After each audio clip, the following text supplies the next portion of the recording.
Millions of people in the UK dedicate their lives to caring for a loved one. 20 years ago, the Princess Royal established the Princess Royal Trust for Carers to provide these carers with much-needed support. Most people will know somebody who's caring. They might not recognise it as an issue, but there probably are.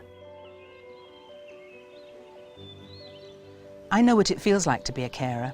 My mother Nancy had late-onset Crohn's disease, and I looked after her for the last years of her life. When she moved in with me, I was in my mid-30s, living alone, and I had very little money because I couldn't work. My overwhelming feeling for all those years was one of isolation and sustained panic. There are over 6 million carers in the UK, unpaid family members putting the needs of their loved one before their own. 175,000 of these carers are children. D. Yeah. A. D. This is Chelsea. She's now 11, but when she was just 5 years old, her mother started to go blind. So what's just one dot? A. I started losing my sight about 5-6 years ago. I was ill, so we got to the hospital and I had tuberculosis meningitis on the brain. Chelsea and her mother live alone, What one did you get? so there was no one else that could step in. Okay. Chelsea gradually became her mother's carer. She realised that I couldn't see things, couldn't do things, so she just started helping, and it's been going on ever since. All the chores involved in running the home fall on Chelsea's 11-year-old shoulders. I started doing the bathroom, then I got used to it, so I started doing the rest of the house. I don't like cleaning the toilet though. The hardest thing for Chelsea is leaving her mother alone all day. When I'm going to school, I worry about her. When I'm coming back, I worry about her. Or when I'm out of the house, I worry about her. It makes me sad because she's missing out on a lot of things. Like Chelsea should be having a life really, not looking after me. It should be me looking after her. Many young people are caring because they're in a family environment. They're happy to help, and they want to be part of that caring role. But there's equally a very good chance that they will find it more difficult to attend school. They will find it more difficult to have friendships. Years after my mother died, I started working with the Princess Royal Trust for Carers because I could empathise, having been a carer myself. The more carers I meet, the more I realise how great is the need for support.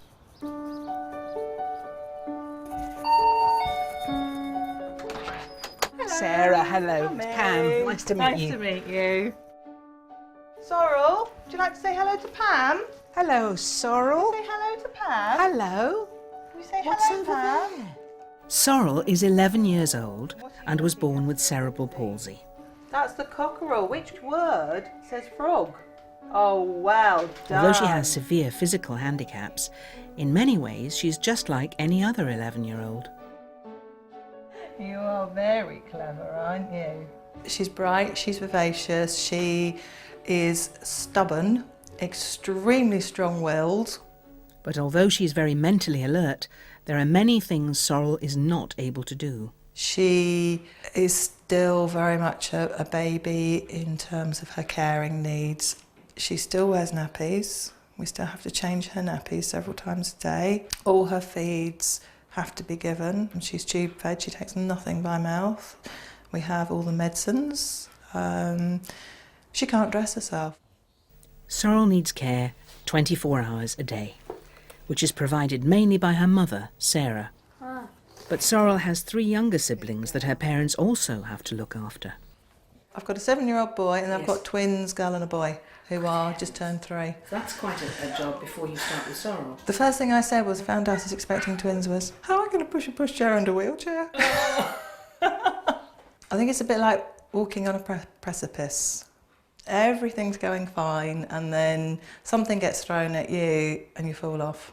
You stop coping. It's when the emotion gets to you. Carers so often need help and encouragement, and this is where the Trust steps in. They can provide a dedicated support worker, like Diane, who can give the carer one-to-one support and advice. Chelsea's been meeting with Diane once a week since 2009. And how's your mum at the moment? She's okay. Her eye's been like really painful and stuff. So you had to help her? Yeah. I had to get like some hot water and like a cotton wool and just dab it. Maria's disability has had quite a huge effect on Chelsea.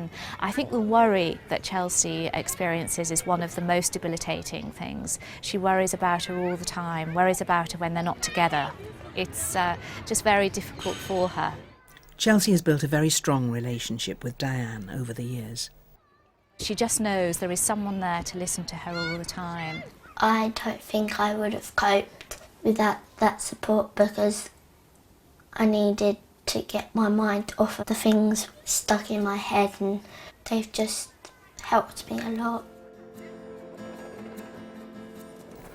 The Trust works to support the millions of carers across the UK with a network of 144 carers centres. There, people can ask advice, information, or just chat to someone in a similar situation.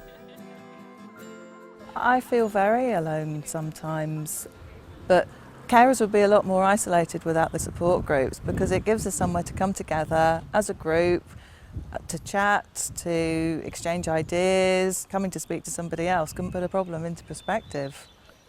Carers of all ages need support and help, but young carers need something else as well: time. To be free, to be just a kid and have a break from their caring responsibilities. We get handprints instead. Once a month, Chelsea's Carers Centre organises an activity afternoon for the young carers. If it's a role that young carers feel they would like to contribute to, we don't stop them from doing that, or you shouldn't say that you can't do this, but you do allow them to have their own young lives, to do the things that they want to do with their friends. And again, it's about the space to be able to, and the time to be able to do that. Support workers helped me and Chelsea a hell of a lot. If we didn't know anything about them, I think we'd just be another one on the list of nobodies, because nobody would have known and no one would care. Carers of all ages carry a huge burden.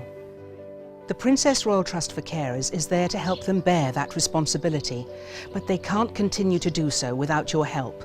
Please donate by going to the website bbc.co.uk/lifeline, or if you don't have access to the internet, call 0800 011 011, and if the lines are busy, please keep trying. Or if you'd like to post a donation, please make your cheque payable to the Princess Royal Trust for Carers and send it to Free Post, BBC, Lifeline Appeal. Remember, if you're a UK taxpayer, the charity can collect gift aid on your donation worth another 25%. Just send in a note to say you want your donation to be subject to gift aid and include the date, your full name and address. Thank you.